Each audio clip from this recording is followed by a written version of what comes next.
Итак, всем привет, на канале Вика Маслова. Сегодня с вами Вика, и я снимаю такое видео про моих котов. Видели племя леса. Перед началом видео подписывайтесь на канал и ставьте лайки. Давайте-ка начнем.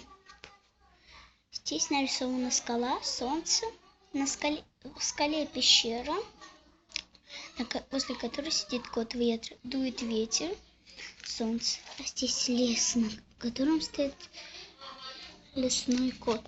Я его еще не раскрасила. Книги, которые я буду писать: «Война двух миров». Первая это книга. Вторая — «Солнечное племя», а третья — «Племя ветра». Вот то, что я пишу. Здесь я заклеила зяку-бяку. Вот. Отпечаталось. О, классно. И вот тут вот тоже это пусть останется. Так, давайте-ка проберемся вглубь. Племя ветра. Первая страница тут это вот такая карта. Она когда добавлена племя ветра, речное племя, река, солнечное племя, тут солнце, 4 дуба, лагерь племя тьмы и пещера тьмы. Все так, что добавлено речное племя и племя ветра. Я удалила видео с той карты. Кто успел посмотреть, ставьте тоже лайки. Глава первая я прочитаю. Тут немного написано, поэтому я буду читать. Виногриф был на разведке у 4 дубов. Вдруг раздался шорох из кустов. Виногриф подготовился нападать. Вдруг из кустов выпрыгнул Ряболап. «А ты? Это ты?» «А, это ты», — сказал Виногриф.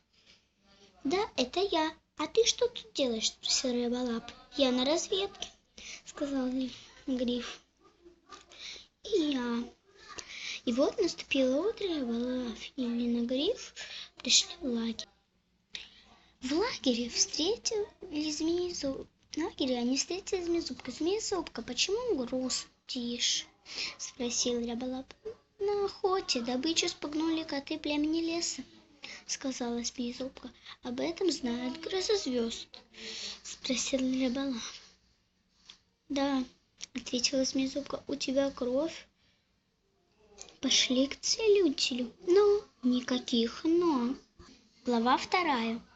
Вот наступил совет, и Виногриф был рядом с Грозозвездом. У них были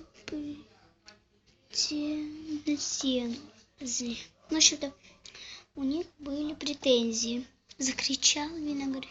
«Ой, вы охотились на нашей территории!» — закричал Виногриф котам леса. И тут коты леса закрыли совет.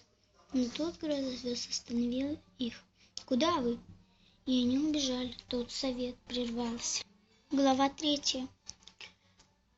Вот почти зима. Змеезубка пошла на охоту. И вдруг из кустов она увидела хранитель 1 из 6 стоит и сеет снег.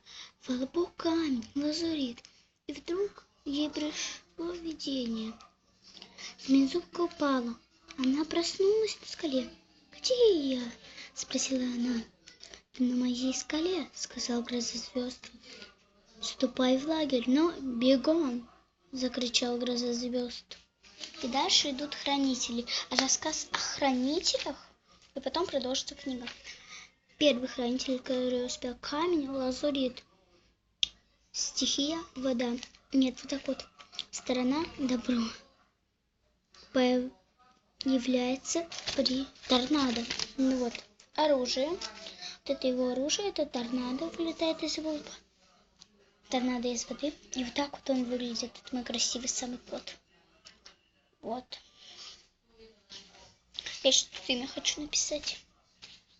И вот тут вот я только начала писать про второй хранитель. Это камень, янтарь, стихия, огонь. Дальше я буду дописать. Итак, на этом это все. Подписывайтесь на канал, ставьте лайки. Всем пока! Не забудь поставить лайк, подписаться на канал. Пока!